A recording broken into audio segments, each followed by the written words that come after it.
Well, good afternoon everybody. Hope you're all doing well. Welcome back to the channel.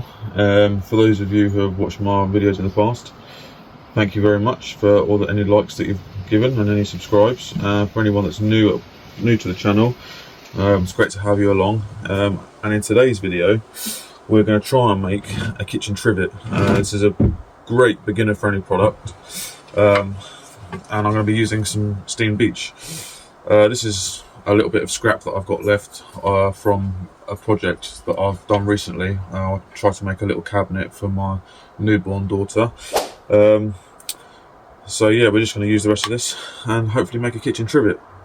So dimensions wise, what I'm working with, we are looking at 24 inches long.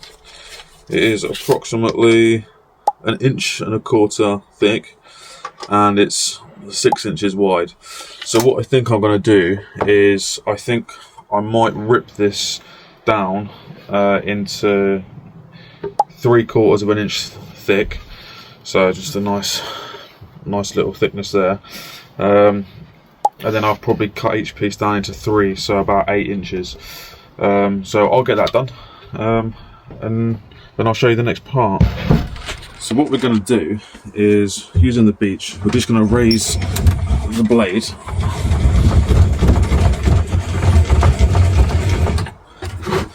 and what we're looking for is the apex of the blade. We want it to be about 1/8 inch higher than the wood, and this is for safety. You know, it just helps prevent kickback, but also you don't want to go over. If your hand slip, you know, you've got less chance of nicking yourself and causing a bit of injury. So yeah, my machine is turned off, don't worry. Find the apex, 1/8 inch above it or just above, and you're good to go. Always remember PPE.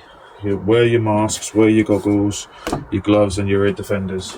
So I'm going to get suited and booted up quickly.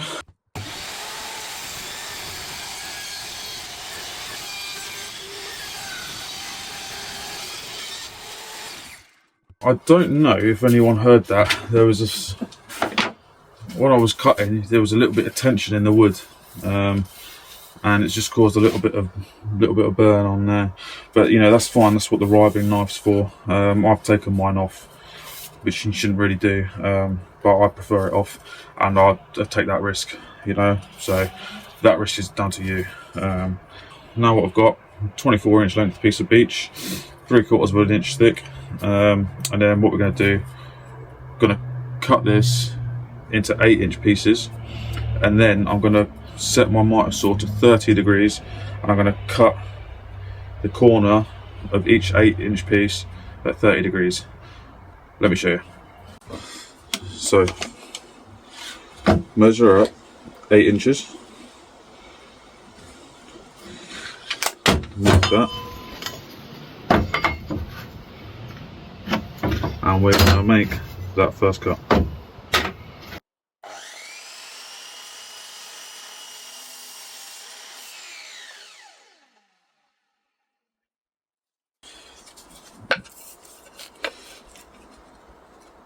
Then what we're going to do, we're going to repeat that one more time to get the next 8-inch piece.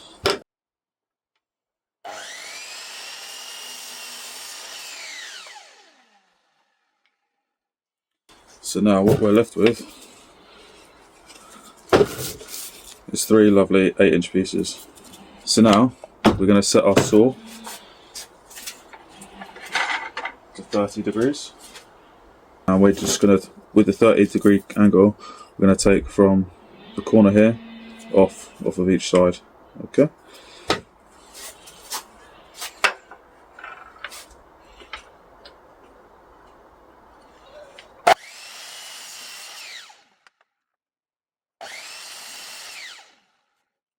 And we're going to repeat that to the other 2 pieces.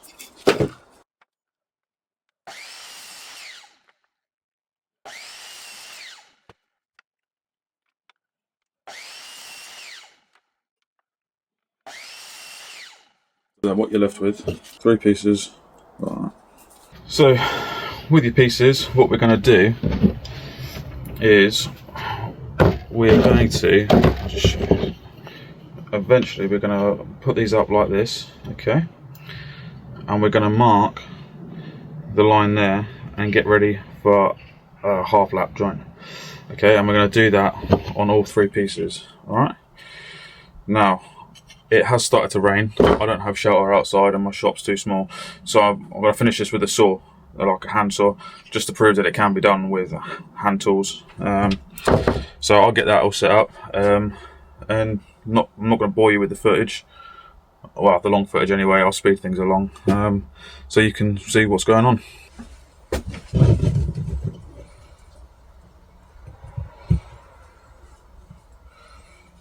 So we make sure we're flush on the back and the sides before we make this first mark, okay, and then we're just going to use the handsaw and flap it down, and we're going to repeat that on both sides. So again, make sure it's nice and flush, nice and square, and make that a cut. Now it's really important to remember to make these cuts on the opposite side. What I mean by that is you kind of want something like this, just for them to lap over each other. That was a little practice piece that I did earlier, because my cuts aren't always the best, and I tried to use the trenching facility on the saw for the first time, which didn't really go as planned, which I don't mind admitting. So what we're going to do, I'm going to put a little clamp here, but first I'm going to find the halfway point, which 3/4 inch thick is about 21 mil. So I've set this to 10, and we're going to go all the way down to the center, make that mark, and all the way across. Okay, so I don't know if you can see the mark there or not. Let me see if I can highlight that for you. Just there. So we're nice and halfway, and repeat, we're going to clamp that down. Now you don't need a vise to do this. I do have one, but I just haven't got it set up yet. So we clamp that down, and I'm just going to use a tenon saw to do this, and I'm going to start on the inside of the line, so I want to keep that line for now.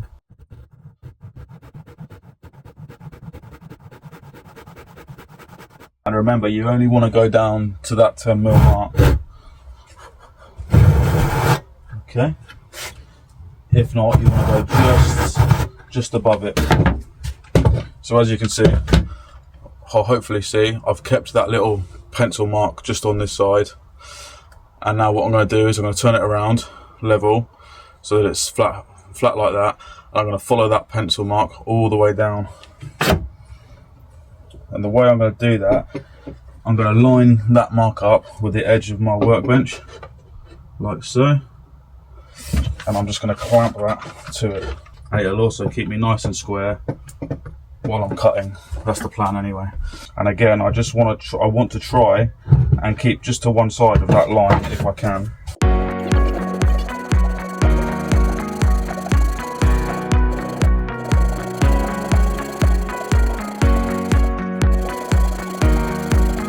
I'm just blowing it away because I want to stay on that line. I don't want to come off it too much.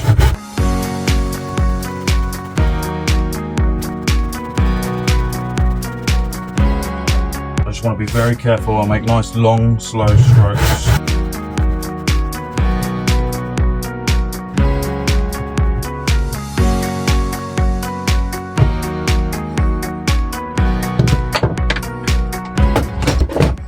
So as you can see now, we've got a nice half lap joint. Now, what I'm going to do, because as you can see, it's nice and level, but what I've got to do, I've got to repeat that on the other 3 pieces. So I'll fast forward through all of that, and then we'll try and get it assembled. But what's going to happen is, this is hopefully going to sit nice and flush in the pieces like that. So I'll get the other pieces cut and then come back to you.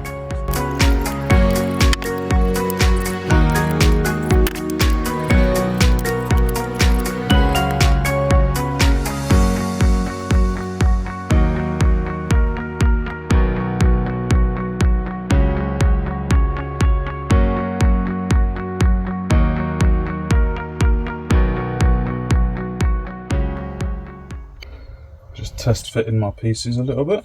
Oh, and they are lovely so far. So now what we're going to do, we're going to repeat that cut. Yeah. And then we're going to flip her over. Oops. And we're going to hopefully do it there. Now it's always good as you go along, just double check this, just make sure you're keeping that angle the same. Right, I'm going to get these finished and then I'll show you the finished result.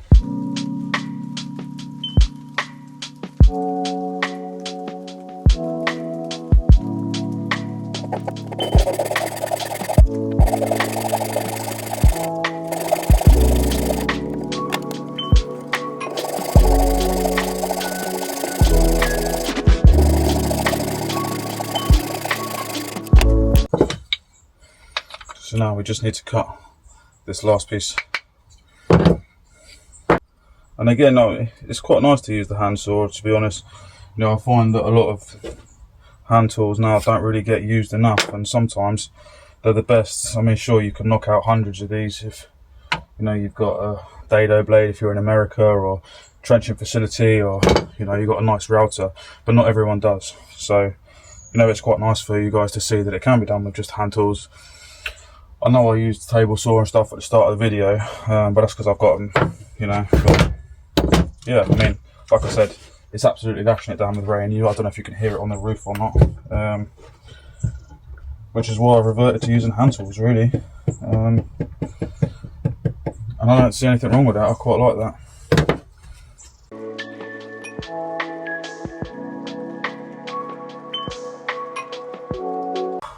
So again, when you start with your sawing, you want to make sure as you're starting, because that's when it's most crucial, that you're sticking to that line. You don't want to go over. If you go at an angle now, you know, you can correct it. If you're halfway down and you go at an angle, you can't correct it.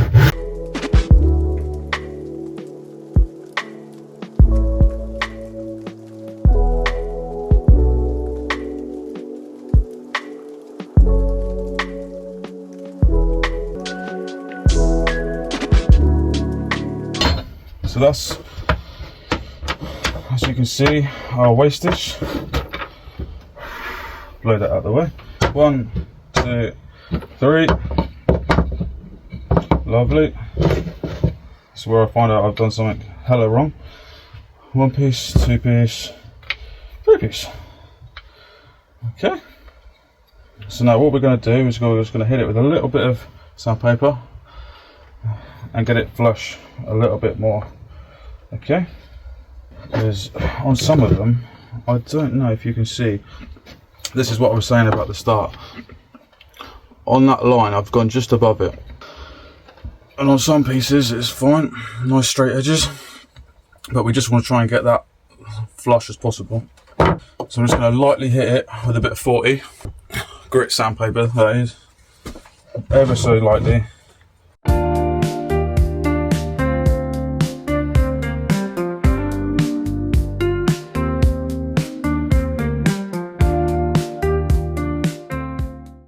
So now with our pieces, if I can hold them the right bloody way, which I can't because I'm a bit cack-handed now, there we go. Perfect. Like that. So now we're going to get this glued up, and then we're going to hit it with a little bit of sandpaper. Don't worry about, you can see little gaps, you know, I'm not worried about that because I'm going to be sanding all this down flush afterwards anyway. So I'm going to get myself a little bit of Gorilla Glue. Gorilla. Don't want too much of this. You know, you kind of want just like the tiniest little amount on there, because any cleanup, you know, we can do afterwards. Now, what a lot of people, I mean, this is a question that I first had when I started using Gorilla Glue and started doing stuff in the kitchen. Well, making stuff for in the kitchen. Gorilla Glue, when it's in its state that it's currently in its liquid state, it's not food safe. However, when it's dried and fully cured, it is food safe. So it can be used on chopping boards. Now, the easiest thing to do, which I did, was because I was unsure, I went onto the website. I went onto the Gorilla website and I searched for it because, you know, I didn't want to cause any harm to anybody. So if you are unsure about anything like that, you know, jump onto the website, look for the manufacturer's guidelines and follow suit. And what's the good thing about Gorilla Glue as well is that it cures really bloody quickly. I'm just going to clamp the fuck out of it. And I'm going to put just a little bit more just on the outside there. Probably should have used a little bit more glue, but it's fine. And then what we'll do, just run that finger down there.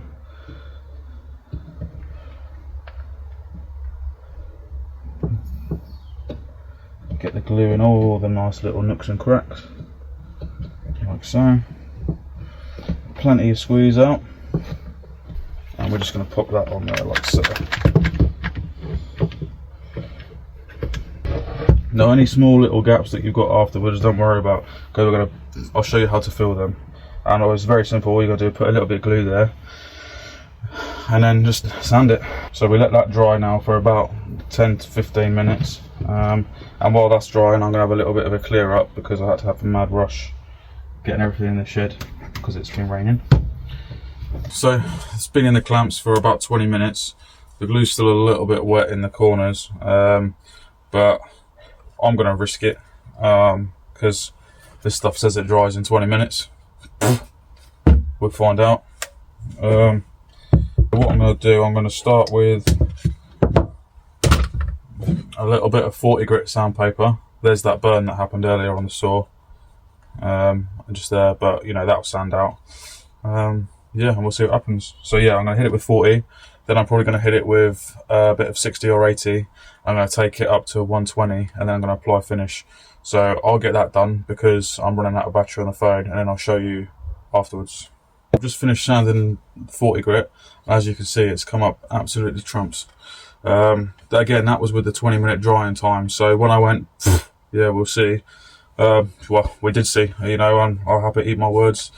Yeah, I mean, I've not really. Normally, I leave stuff overnight, but for the sake of this video and the fact that I've only got 10% battery left on my phone, yeah, I'll use it.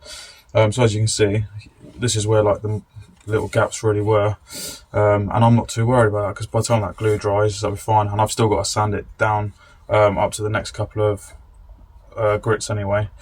But yeah, starting to make a nice little trivet, and it's all nice and square as well, which is lovely. So I'm going to crack on with the 20 grit, sorry, with the 60, 80, 120 grit sandpaper, and then we'll finish it.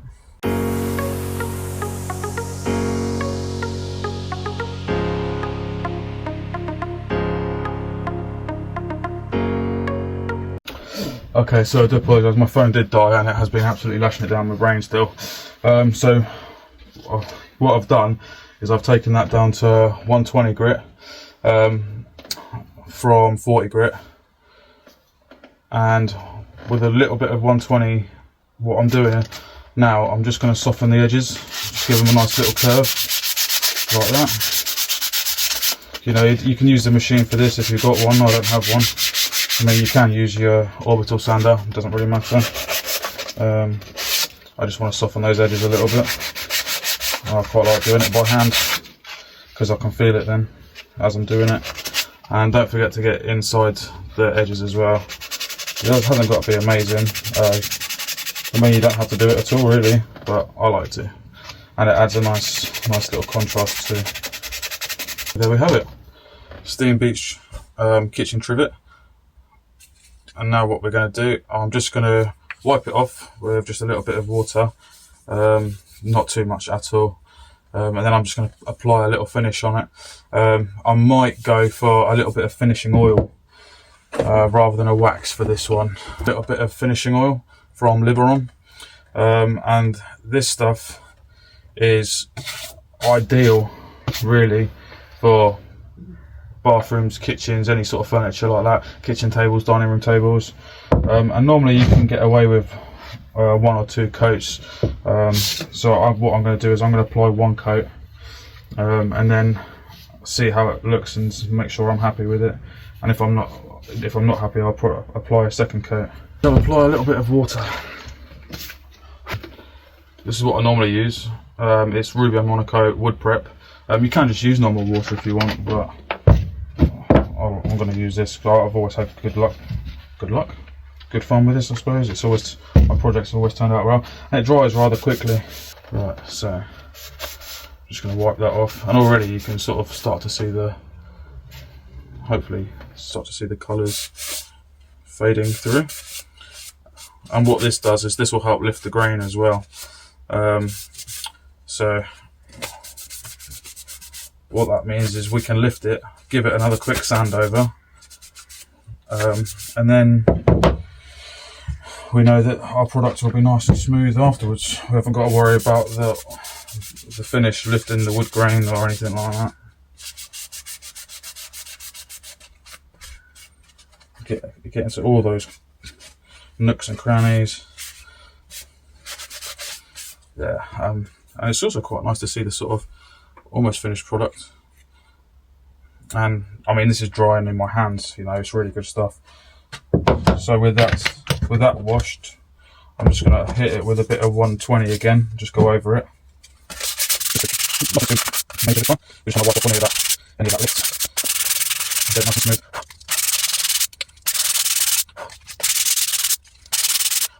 Now I've got this is just a little stand that I'd knocked up, so that when I'm applying finish I can just hang it off like that, and I haven't got to worry about, you know, too much dust or stuff from the work surface getting on it. So yeah.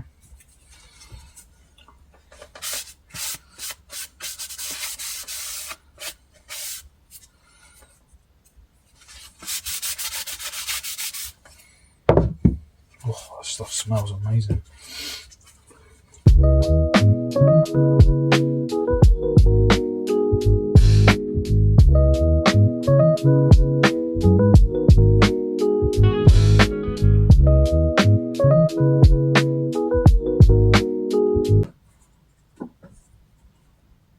Yeah.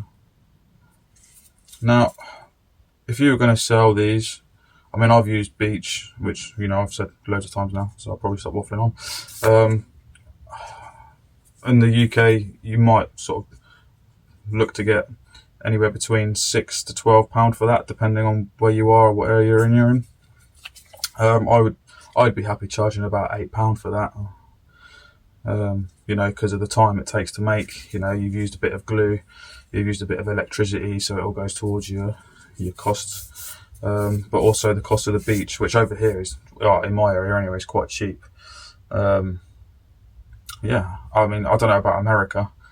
In the US dollars would probably be around maybe $10 to $12, I think. Well, thank you for sticking around to the end of another video. Hopefully it's not been too long, and hopefully I haven't waffled on a lot. If you have liked the video, or you've learned something, or you've got something to say, you know, like, comment, subscribe. It all helps me. It helps me know that, you know, I am producing content that you guys hopefully like. And hopefully I'll see you in the next one. And again, a massive thank you to people who have been supporting the channel so far with liking the videos that I've done previously. And hopefully I'll see you in the next one.